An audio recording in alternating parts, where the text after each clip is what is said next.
Today, I fly Etihad Airways on their most common business class aboard the Boeing 787-9 Dreamliner. Is this business studio seat as good as the airline hypes it up to be? Or is it just the same old seat and the same old service from an airline failing to keep up? Join me for this journey from Phuket in Thailand to Abu Dhabi in the United Arab Emirates.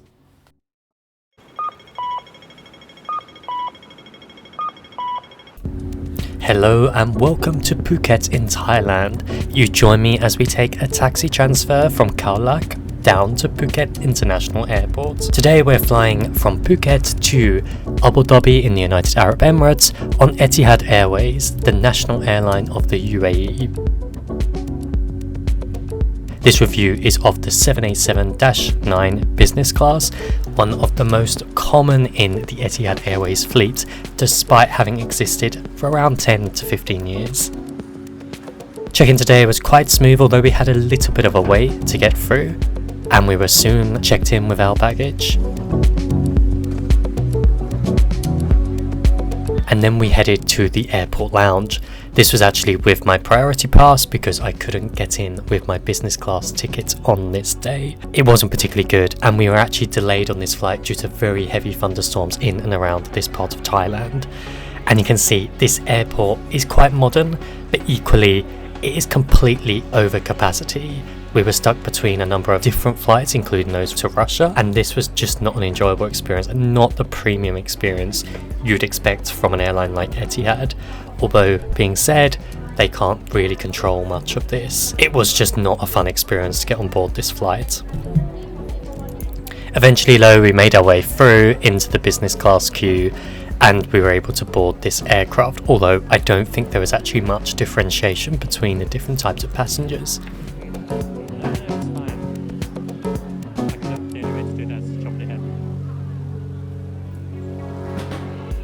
And here is our chariot today, looking very good as always. This Etihad Airways livery does look. While the flight was delayed for 1 hour due to that stormy weather, the actual experience on board the aircraft was not too bad. We had a bit of boarding, not boarding in the jet bridge, which is pretty standard nowadays unfortunately. However, the aircraft crew greeted us warmly. We were sat at the very front of the aircraft today in the first 2 rows of the business class cabin. And this is quite a nice aircraft. Yes, the seat is not the most modern, but it is actually quite well formed.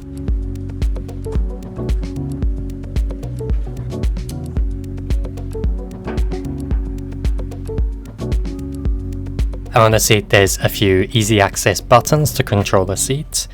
And straight ahead there is the aircraft in-flight entertainment screen. Beautiful light with this Etihad signature pattern is featured there. And then you've got the seat itself in this beigey gold colour with Armani styled mattress topper and blanket. To the left is a space to put some storage items, a bottle of water, another bottle of water, some headphones, and also it's got enough space in there to fit a laptop, so it's secured during your travel. And in front of that is some magazines and in-flight items. Something, even though I have flown this many times, I never noticed before is that you have this slide out armrest, which is a really nice touch. The bathroom, again, you would have seen this if you've seen one of my previous Etihad videos, is very well appointed. It's stylish, got a lovely mirror there, very well clean throughout the whole flight with the foot press for the bin. They also use Esper hand and body lotion in here, and that's really it. There's not really much else to this bathroom.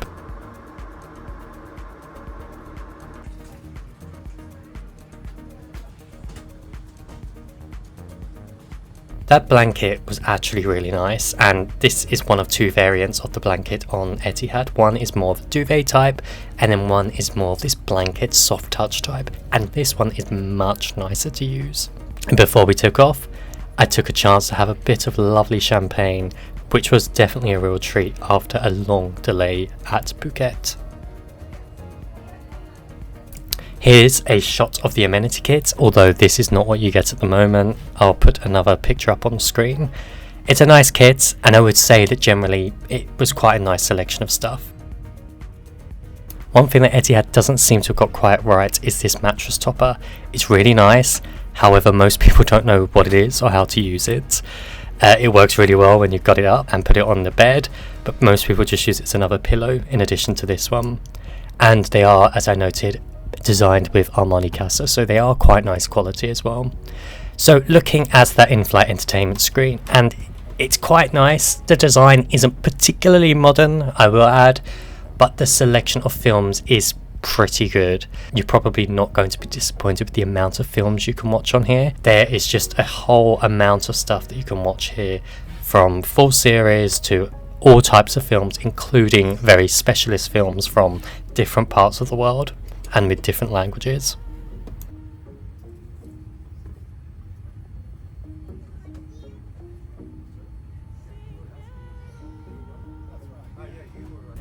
Something that did quite disappoint me though, and I have sped this up because it took so long to load, is the in-flight map. I thought that these were actually controllable with your finger and you could play around with it, and I tried everything to do it, but this one on this 787 didn't seem to quite allow you to do that and only had this autoplay function. That's a little bit annoying because it's really slow and it just is like the kind that you used to get on them overhead screens, and it just isn't great. That's not going to stop you from choosing this seat. Something I hadn't noticed on previous Etihad flights was this menu function on the in-flight display, and this is quite nice because you can actually go through the whole menu. For example, you can see the champagne that they were supposedly offering on this flight, and you are theoretically able to order through this screen, although it only works post takeoff and when the crew enable it. You also have this very nice remote control which can be used with the buttons to control the screen, or you can directly browse the in-flight entertainment on there and watch two different programs at once, one on the remote and one on the screen itself. Next to the remote control you have two USB-A ports. And also the cabin manager, Mr. Linden and Ms. Intisar and all the crew. I'd like to welcome you on board this Boeing 787 Dreamliner aircraft flight number EY431 towards Abu Dhabi. First of all, I do apologize for this delay happening today on our flight. This is due to the arrival of the aircraft late from Abu Dhabi. In fact, the aircraft came earlier, but due to the weather over Phuket on the previous flight, they had to hold until the weather gets better, and they managed to land safely. As we do always, safety is number one. Hopefully today, after departure from Phuket, the flight time is going to take us 6 hours and 30 minutes, and the weather in generally is good. I do recommend to keep your seat closely fastened while seated as a precaution. For the time being, sit back, relax, and enjoy hospitality. Once again, good evening to everybody. With the flight still a little bit delayed, we then began to taxi towards takeoff as the in-flight safety video played, and I would say it's quite a classy one. As instructed by the crew, remove it from its packaging and place it over your head. Fasten the strap around your waist and pull to tighten. Inflate your life jacket only as you leave the aircraft door. To inflate, pull firmly on the red toggle or blow into the mouthpiece. One thing I do quite enjoy about coming to these different parts of the world is the kind of different airlines you see. For example, this former Thomas Cook airline called Sun Class, which is quite interesting to see. You've got a Red Wings in the background there, which I believe is Russian. And then you also had a lot of Aeroflot aircraft here because Phuket is very popular with Russians who are seeking to escape their war and the repercussions of it. And with that, it was time for takeoff.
I interrupt this video for a message from my friends at Bellroy.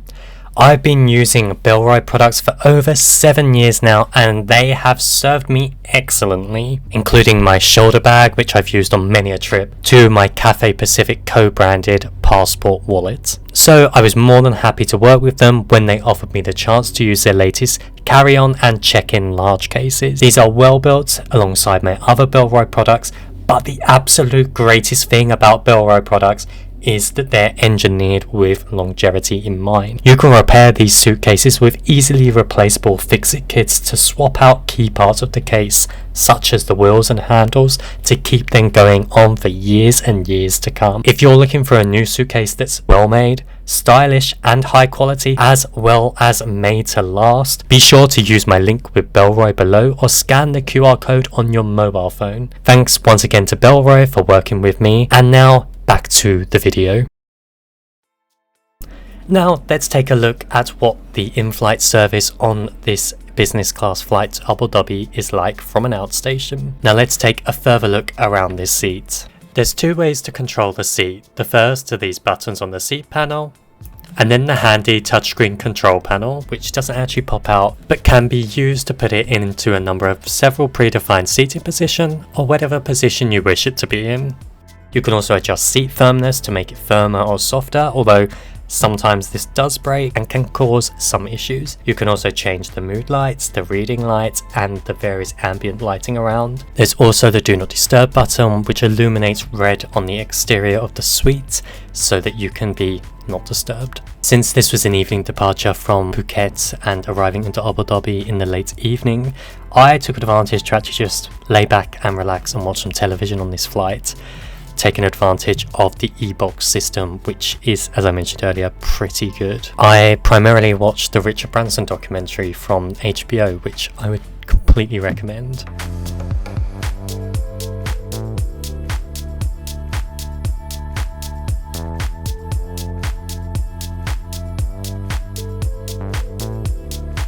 On this flight today, they were serving EPC champagne, which is one I've not familiar with, but tasted quite nice, and most importantly was chilled to perfection. This is served alongside a bowl of nuts, which were warm and very tasty. One negative of a lot of Etihad flights is that they simply don't provide slippers, so if you like to use them, bring them from your hotel, or if you got them from other business class flights. And I must say, and I keep on going on about this is probably the best blanket you can get in business class in the skies, and that's saying something.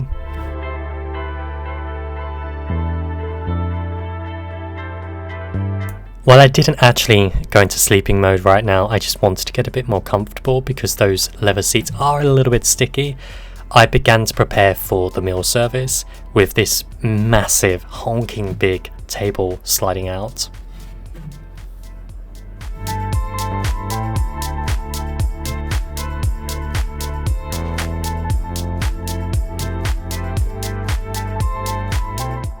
The meal today was very standard Etihad, with a starter consisting either of an Arabic meze, which I almost always go for, sesame crusted tuna as the Western option, and tom yum soup as the Thai option.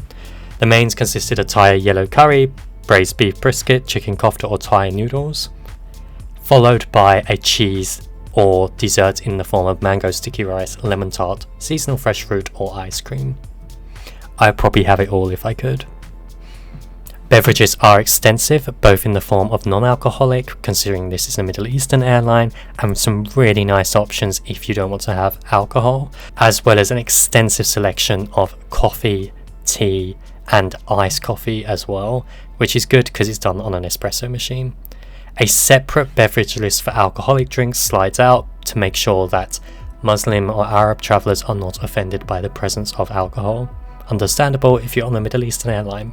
On today's flight there was a selection of 8 different champagne, red and white wine, as well as desserts and fortified wine, which is a really good selection of wines. I will note that they did run out at one point of champagne because they had used up extra bottles on the flight when it came in to land from Abu Dhabi. That was a bit disappointing, and I ended up having to have a couple of Bellinis, which is nice, but not quite as good as the champagne they had on offer. And here is that Bellini.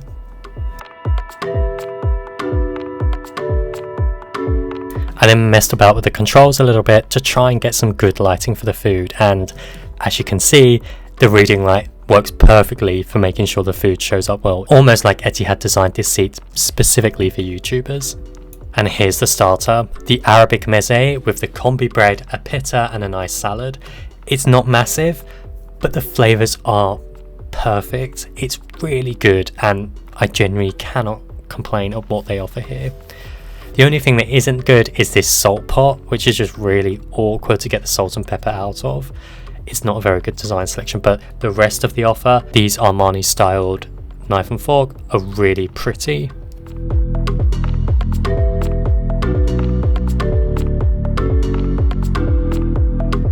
Certainly om nom nom, as I think people say. And then for main was the chicken kofta with rice dish. Now, I quite often recommend people go for curries on board aircraft, simply because as a dish, it really reheats well, and that's what you need most importantly for when you are eating food on an aircraft. Certain foods can go very dry when they're reheated, but this was really well, and I also recommend items such as biryani work particularly well on board. I had this alongside a nice red wine. I couldn't tell you which one because I'm not a connoisseur on wine, but again, it matched the food really well. And finally, on to dessert, I opted for the mango sticky rice, and it was a very truthful and faithful representation to what is popular within Thailand. Not perfect, the sticky rice got a little bit dry, but if you hadn't had it before, it was a good option to go for. Finished the meal off with a nice chamomile tea, which was served with a nice piece of Godiva milk chocolate, and alongside this wonderful stirring spoon, which is a really nice attention to detail from Etihad.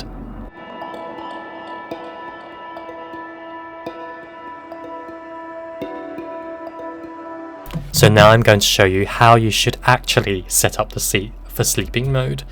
Here you unfurl the mattress topper, which slides on perfectly at the headrest, and I don't understand why other airlines don't do it like this.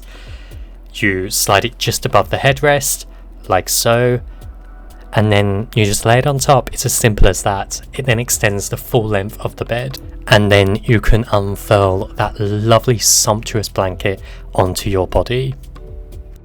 Then it was time to put my seat into bed mode, and although I wasn't going to get much sleep on this flight because I wasn't particularly tired, it was nice to see how well this stretches out.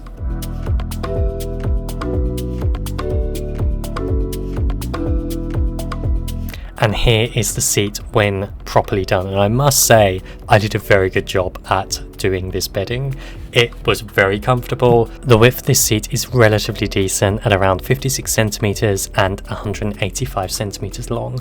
I'm 187 centimeters tall, and I find this seat more than comfortable enough, although clearly I do have to bend my legs a little bit when I sit here.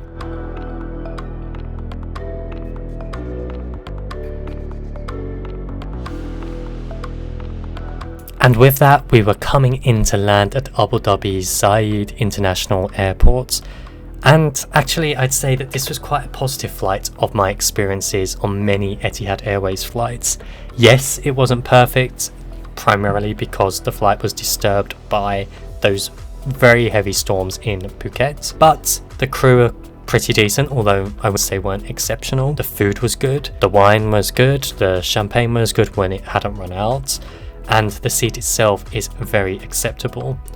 Now, Etihad isn't quite in the same league as, say, Qatar Airways or Singapore Airlines. They are just not at that level. One problem you have with Etihad Airways is many of the aircraft have this seats, but now they're starting to get a very fragmented experience across their different aircraft types. A large majority of the fleet have this seat. This is on the older 787s, the A380s, and a number of other aircraft. You have those 777s that Paul Lucas reviewed very recently with that ancient business class seat. I've flown down the back of one of them in economy and it's awful. You also have their newer aircraft like the A350, which has one type of seat, the newer 787s, which have a different type of seat, and then the A321s, which also have another type of seat. So now with this fragmentation, you're very much, it's like Qatar, you don't quite know what you're going to expect when you book it. That being said, I think that if you get this seat, you're in for a very decent experience. Sit on one of the seats which are closest to the window, and even if it's not a suite, it feels very private. If you manage to nab one of those excellent value flight deals from Europe to Asia on Etihad, this is an excellent option for you. You won't be disappointed if you get a good price, but just keep your expectations in check. It's not quite to the same level as Qatar Airways. I did one last check of my seat to check I had everything before we then headed into our connection experience at the Abu Dhabi's Terminal A. This is a relatively new terminal, having opened in 2023, and it's not too bad. I'm not a massive fan of the terminal itself. It's just way too bright. The lighting is just too harsh, particularly when you're connecting at daytime. And everything is very much centered into the center of the terminal, so that means everything is squashed together in one area. Yet that means you can get around very easily, but everything feels too crammed together. And you can see exactly what I mean here. All of these shops are all in one place, but if you go to one of the arms, into one of those arms that stick out of the center, there's just literally almost nothing there, so you have to then walk back on yourself to try and get anything. It's just very poorly designed for an airport that opened relatively recently. I was then heading off to the airport operated lounge, as I didn't have lounge access included in my ticket, and it is a pretty decent experience, which you can read about on my website by scanning the QR code now or clicking the link in the description. So with that all being said, thank you very much for watching. I appreciate it today. Please let me know down in the comments what you thought of this Etihad 787 business class flight. Would you fly it? Would you pay good money for it? Let me know. I'm Callum Elsden. Thank you so much for watching once again. Happy flightings. Bye bye.